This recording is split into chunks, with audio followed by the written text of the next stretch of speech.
প্রায় হারিয়ে যাওয়া একটি তাল পিঠা, যা খুব সহজেই তৈরি করা যায় এবং কোনো ঝামেলা ছাড়াই। এই ধরনের একটি রেসিপি আজ আমি আপনাদের সাথে শেয়ার করছি। এর জন্য আপনাকে নিতে হবে পাকা তাল 1.5 কাপ।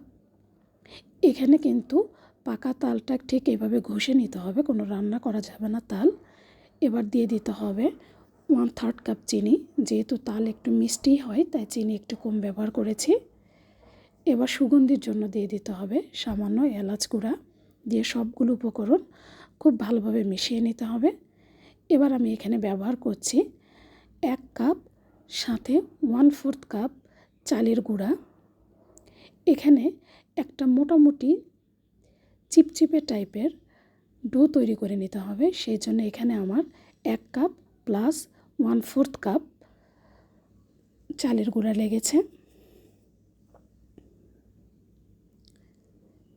এবার আমি ডোটা হাত দিয়ে মাখিয়ে নিচ্ছি।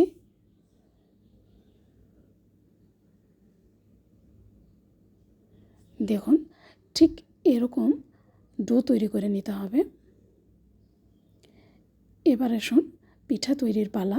এর জন্য একটা প্যানে প্রথমে আপনাকে দিয়ে দিতে হবে কলা পাতা। এই সময় কিন্তু চুলা সম্পূর্ণ বন্ধ থাকবে।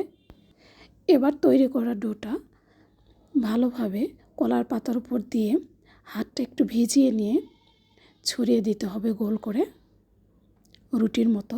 এই রুটিটা কিন্তু তুলনামূলকভাবে অনেক মোটা হবে, আপনারা দেখেই বুঝতে পাচ্ছেন।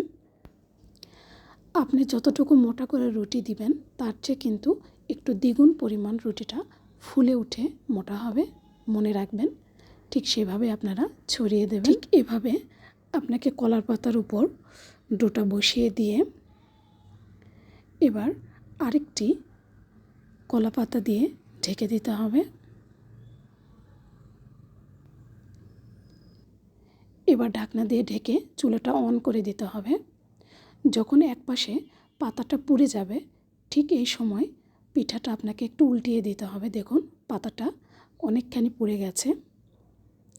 ঠিক আরেক পেশে পাতা পুরানোর জন্য ঠিক এভাবে ঢাকনা দিয়ে ঢেকেই রান্না করে নিয়ে নিতে হবে।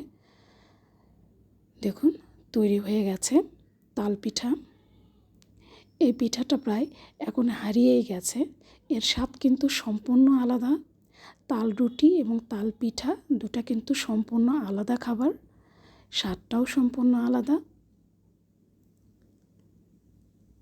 এই মজাদার হারিয়ে যাওয়া পিঠার রেসিপিটা যদি আপনাদের ভালো লাগে অবশ্যই আমাকে কমেন্টে জানাবেন এবং আমার চ্যানেলটা সাবস্ক্রাইব করবেন।